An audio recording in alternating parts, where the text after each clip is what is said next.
Xiaolongbao. Tignan natin kung masarap to. Located to doon sa ano, sa may Libertad o sa may Pasay Mall. Pasay Mall.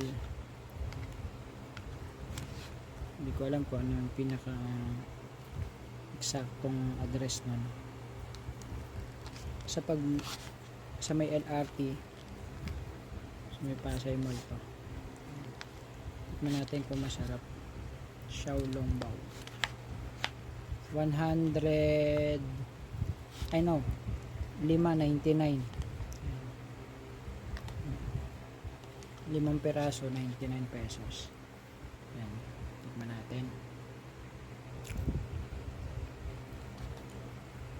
Sarap siya, masarap. Purong karne, oh. Medyo maanghang lang pero masarap.